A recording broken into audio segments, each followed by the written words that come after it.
Hello, Aquarius, Sun, Moon, Rising, and Venus signs. Kamusta kayo? Sana po ay nasa mabuti kayong kalagayan. Welcome back po sa Star Tarot. Kung bago kayo dito, welcome din kayo. Thank you for your support. I truly appreciate it. God bless you all, Aquarius. Una mensahe ninyo po is for general life. So, we have Queen of Wands. Ayan. So, ano to? Determinado, focused, no? Driven. Ganito kayo ngayon, Aquarius. Sa kung ano man parte ng buhay ninyo ito, na gusto ninyong gawin or meron kayong gustong isakatuparan, may isa sa katuparan ninyo yan. Kasi when you embody the energy of Queen of Wands, walang makakapigil sa inyo. No? Hindi mo hahayaan na merong makapigil sa iyo. Hindi mo hahayaan or you're not going to allow anything or anyone to get in your way. No? Kaya napakaganda. At mag-end up kayo dito being successful kasi sisikapin mo no, na magtagumpay ka. Sisikapin mo na mag-come to fruition kung ano man ang gusto ninyong mangyari.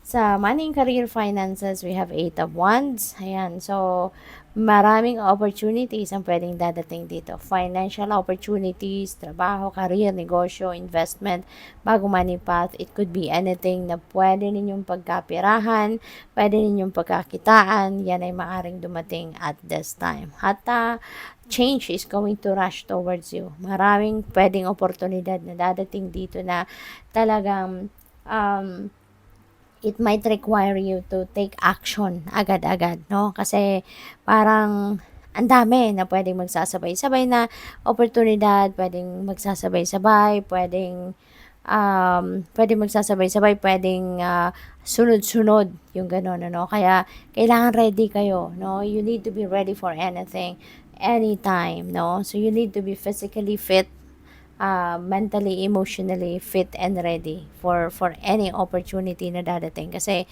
pwedeng merong sunod-sunod or sabay-sabay no na nakakatok sa buhay ninyo sa ngayon na pwedeng pagkakakitaan. There's going to be some travel as well na may be related sa inyong trabaho, business, mga ganon, or job opportunity, no? Pwedeng it might require you to travel a lot as well, or baka merong job offer dito international, no? So pwedeng lilipad kayo overseas para doon na magtrabaho. So posible din 'yon, no? Kaya good luck sa iyo.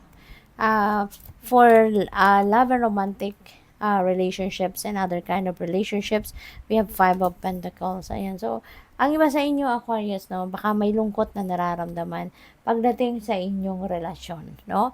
Baka ang pakiramdam ng iba siguro sa inyo rito parang upside down, ano, yung buhay ninyo or yung relationship ninyo.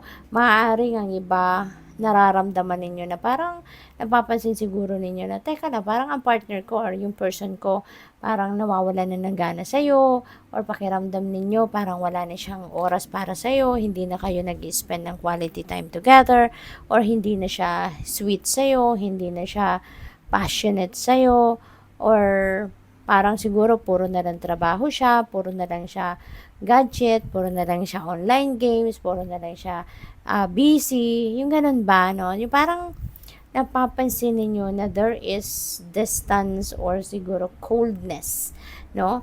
Sa inyo ang inyong person. So, baka yun ang napapansin ninyo or yun ang akala ninyo. But, no, Aquarius, take note, pwedeng sa isip nyo lang yan.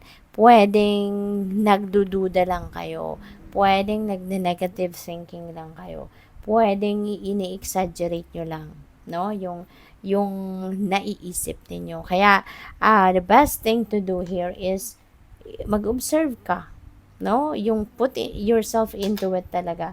No, kung yan ang nai-imagine mo, yun ang naiisip mo, mag-observe ka, alamin mo, first-hand information, 'di ba? Pwedeng kausapin mo yung person mo, pwedeng do things no na mapapatunayan mo kung tunay nga yung iniisip mo, 'di ba? Para hindi ka napapraning, para hindi ka napaparanoid, para hindi ka nai-stress kasi baka nag-overthink ka, 'di ba? Kayo lang din naman ang mahihirapan diyan. Kayo lang din naman ang masasaktan diyan, 'di ba? Kung hindi mo i-confirm, kung hindi mo kakausapin, kung hindi ka mag-iimbestiga, 'di ba? So, do things that you feel like doing para mapatunayan mo or para malinawan sa isipan mo kung ano nga ba yung iniisip mo, may katotohanan ba? Or maybe it's just negative thinking. 'Di ba? Para kasi kawawa naman, 'di ba? Unang-una kawawa ka kasi nai-stress ka lalo-lalo na kung hindi naman pala totoo. Paano kung mapatunayan mong hindi totoo? 'Di ba? Parang in-stress mo na yung sarili mo, pinasakit mo ng ulo mo, 'di ba? Um, kung mapatunayan mo naman na may katotohanan ang mga iniisip mo, 'di ba? Eh di mabuti kasi at least habang maaga, pwede pang mapag-usapan, yung mapag-usapan or pagdedesisyonan, hindi ba? So, yun, you need to take action. You need to take action. Huwag mong hayaan na malunod ka sa kakaisip. Huwag mong hayaan na malunod ka sa na ini-stress mo yung sarili mo. Okay? You need to take action, whatever it is that you feel like na dapat mong gawin, no? Para ma-solve kung ano man ang problema. Para makaalis ka na sa ganong negative thinking, no? Kasi baka nagne-negative thinking ka lang. So, para maano mo, para makaalis ka na sa ganong klaseng pakiramdam. You deserve to be happy, 'di ba? You don't need to be stressed out kung hindi naman kailangan, hindi ba? Kaya 'yun, isipin mo lagi ang inyong well-being, isipin mo lagi kung ano ang makakapagpasaya sa iyo, 'di ba? At sa iyong person, sa relationship kasi kung totoo man 'yan, edi makakapag-diskarte ka na kung ano pwede pa bang i-save, 'di ba? Or kung hindi na, then think about kung ano na ang best na pwede mong gawin, 'di ba? So, 'yun. So, tignan natin kung ano yung final message para sa iyo.